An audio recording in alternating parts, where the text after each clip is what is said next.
ng daan. Makikita sa bidyong ito mula sa salamin ng kanyang motor ang Ayan, diba? nakapangingilabot na mukha.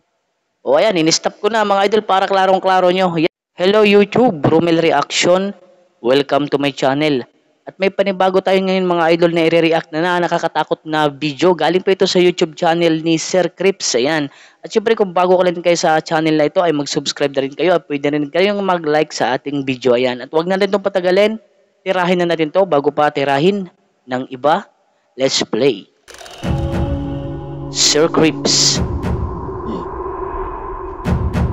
Sir Crips. Okay, sumunod. Ang bidyong ito ay mula naman kay TikTok user Sticky She. Okay. Ayon sa kanyang kwento, ang bahay na kanilang tinitirhan ay haunted. At isang araw habang naroon ang kanyang mga kaklase, dahil sila ay nagre-record ng isang project, at habang sila di umano ay nagpa-practice, ay bigla na lang nagsigawan ng kanyang mga kaklase at napatakbo silang lahat palabas.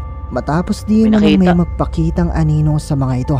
Pero kinagabihan matapos ang insidente, yun ang nakakatakot na may nakikitang anino tapos yung may-ari ng bahay hindi nakakita tapos yung mga bisita lang. Ito, isa sa kanyang mga kaklase yung nagsabi sa kanila na tila nasundan di umano ito ng kung anumang galing sa kanilang bahay. Nagpadala ito ng 2 video at pakinggan mo ito ng mga idol pag nasundan ka. Ay may ano may ebidensya Meron nga kumakatok. I'm with my computer right now. Mapamusic lang ko. Ito yung ito yung isa sa mga sumasayaw dun sa bahay na pinuntahan nila. Tapos siya isinundan din sa bahay nila. Kinatok. Mula sa unang video, maririnig ang di umano yung mga pagkatok sa kwarto ng kanyang kaklase. Na ayon dito ay hindi naman di umano galing sa kanyang ina. Dahil hindi ito sumasagot sa kanyang pagtawag. At sigurado di umano siya natulog na ito. At sa ikalawang video naman, maririnig ang animo yung mga boses na bumubulong malapit sa kanya. I'm with my computer right now. Meron. Mapamusic. Meron nga mga idol na boses na parang bumubulong pero parang babae yung boses. At pag lalo na pag naka-headset kayo, dinig na dinig natin yung bulong. I'm with my computer right now. Yan naman, subscribe button, tapos subscribe nyo na rin ako. Motovlog. Ang bidyong ito ay ipinadala naman sa atin ng isa sa ating mga viewers sa Sinono Jose, na simula pa noon ay pangarap na maging isang motovlogger. Ito first time. Itong matindi. Kasi first time niya mag-vlog, mag-ensayo siya kasi plano niya mag-motovlogger. Tapos pag ensayo niya ay may nakunan siya na video. Pero hindi niya alam yun nung oras na kinunan niya yung video na yun, hindi niya alam na may nakunan na pala siya. Baka nakita niya, yung ni-review niya lang yung video niya, yung practice ng pagpa-vlog. Panoorin natin, ay meron din manong nakuhana ng kanyang camera na nakapangingilabot.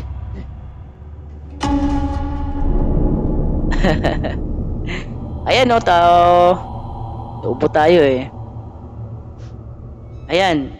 Kung titignan naman natin mga idol, yung daan ay talagang okay lang. Wala namang ibang napapansin. Pero pansinin nyo idol sa side mirror ng salamin, merong tao na nakaangkas na maputla ang muka. Ayan Sinabi ko na sa inyo para hindi na kayo maghahanap-hanap pa. Baka kasi yung iba dyan nakatingin doon sa unahan ng daan. Makikita sa bidyong ito mula sa salamin ng kanyang motor ang nakapangingilabot na mukha. Ayan, in-stop ko na mga idol para klarong-klaro nyo. Yan ang nakakilabot. Mukha yan na isang lalaki yung may araw sa side mirror na kulay pula. Yan, parang kitang-kita nyo. Parang legit talaga ito. Para sa akin legit. Iwan ko rin din sa inyo kung anong comment nyo.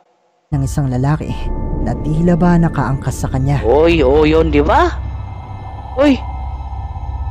Parang yung mukha ay basag. Kasi parang may sugat. Nakatingin pa talaga sa side mirror. Lastik, nakakatakot. Pero hindi niya alam yan sa oras na yun na nagkuha siya ng video na yun, hindi niya alam na mayroon pala siyang kasama. Ayon kay Nono ay hindi naman di umano niya nakikita ang imaheng ito. Hindi niya napansin. Oras na makuhanan niya ang video ito. Kasi nakakatakot pag napansin nyo yun. Kasi pwede nyo ikapahamak, pwede niya ikapahamak, pwede siyang masimplang o madisgrasya. Kasi takot na siya, sa likod mo pa naman Sa sumakay. tingin niya ay nakiangkas ito sa kanya at wala ito sa madilim na bahagi ng kalsada kung saan siya napadaan. Pero posible Oh, yan, na diba? kaya na isa itong multo. Stop ko ulit, may nag-comment pala nung isang linggo na ang ingay ko daw, imbes manood na lang. Siyempre mga idol, kasi ang content natin ay reaction video. Kasi pag hindi po ako sasalita, hindi ko ipopost yung video, ay makaka-copyright po ako noon. Sayang lang. Malaya kayong i-comment sa ibaba ang inyong Pwede mga na kayo opinion. mag-comment sa ibaba, sabi ni Sir Crips. Ang magkapatid na ghost hunter na sina Sean at Josh Okay. ng YouTube channel na Paranormal Okay, ito Nightmare yung TV series, nakasubscribe ay ako sa kinontak ng YouTube isa channel sa ito ng kanilang mga viewers sikat to na sa ibang nagpangalan bansa ng mga Cheryl paranormal para eh. paimbestigahan ang kanyang bahay na ayon sa kanya ay haunted. Ito ba ito, lalaki o Ayon sa kwento babae? nito ay nagsimula di umano ang Ay, di, tomboy. makapagpaparamdam matapos niyang subukan magsagawa ng Ouija board session. Tomboy pala Dito yun, nag-umpisa na tomboy. di umano siyang makarinig ng mga kakaibang tunog, mga Okay. yabag at boses, at nagpapakita rin di umano sa kanya ang isang itim na Kakaibang anino tunog. na sa kanyang paniniwala ay posible di umanong isang demonyo. Oh, At ang mas malala pa dito ay nagagawa di umano nitong magpagalaw ng mga bagay-bagay at may mga pagkakataon pa nga na inaatake siya nito. oh. At sinubukan nga mag-imbestiga ni na Sean at Josh para The alamin ang katotohanan investigation. sa likod ng kanyang kwento. Whatever's inside this house, we want you to come forward and talk to us. Okay. You affected Cheryl. You knew we were coming back.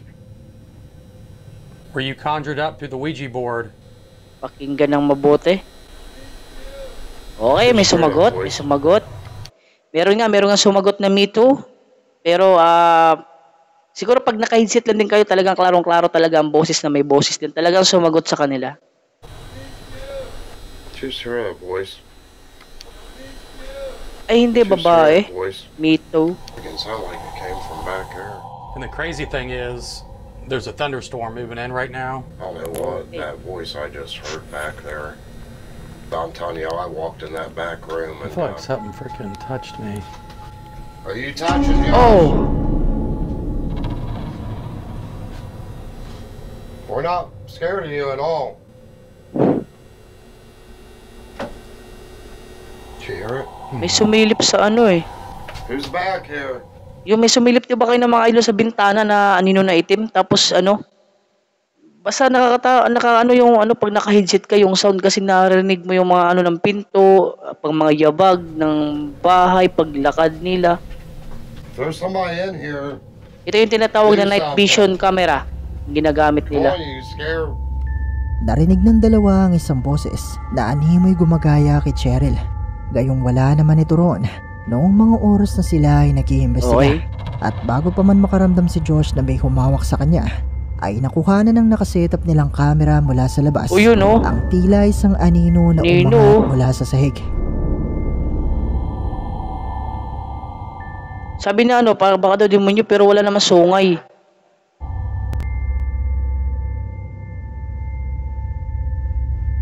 Oh.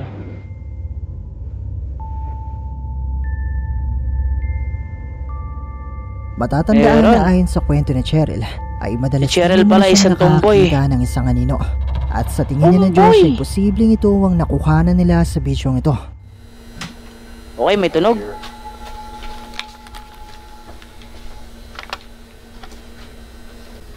Whoa! Mhm. Whoa! Knocking. Whoa! Wait. Yung paranormal, para din takot din sila. Just sound like Parang that takot freaking din. bed moved. Okay. Whoa! Air. Something just blew on my neck. May umihip daw kay Sean. Sean. Here, you stand on here. Show. This. Yeah, something just blew on my Show. freaking neck. Right there. What was it? Nakakatakot talaga pag ganito, pero okay lang naman sa kanila kasi dalawa naman sila magkasama eh. Hindi nakakatakot gaano, pero nakakatakot din naman, pero hindi gaano. Yung ring light natin ngayon mga idol, iba-iba ang kulay. I'm just grabbing my I did not hear Sunog anything. na ata.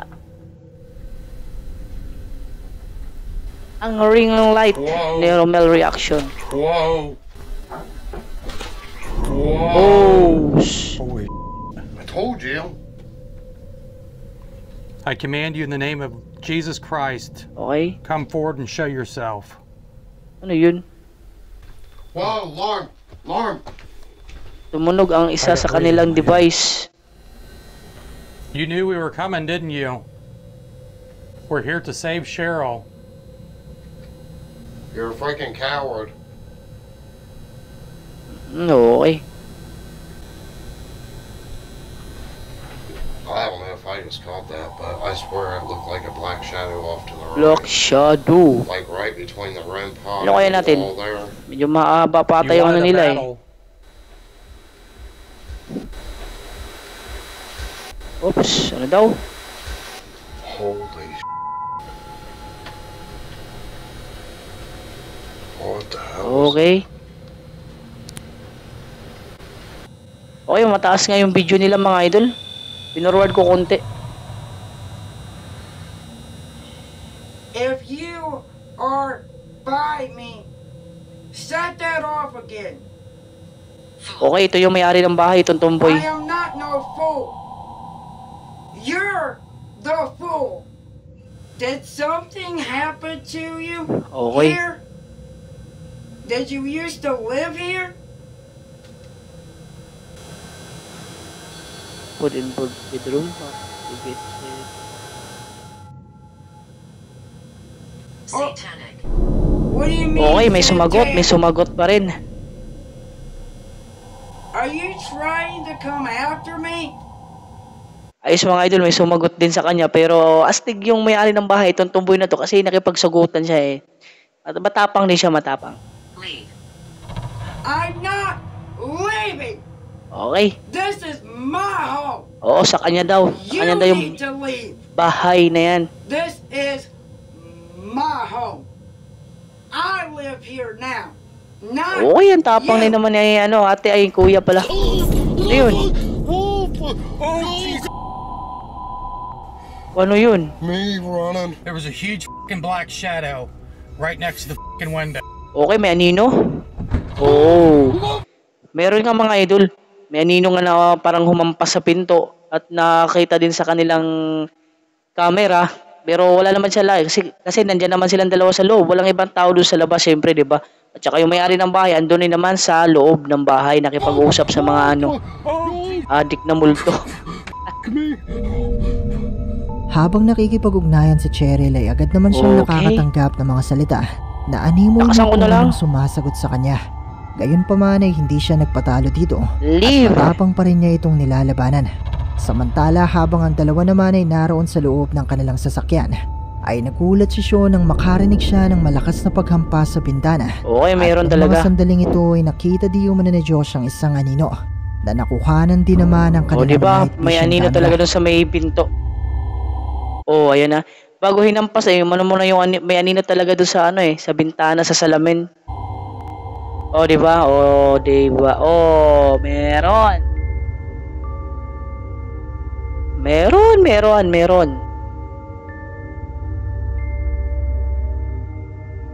Matapos ang mga pangyayaring Okay, ito parang ay nag-alay sila ng dasal. Binindisyonan. Kay Cheryl at sa bahay Dasal na pala, ito, dasal.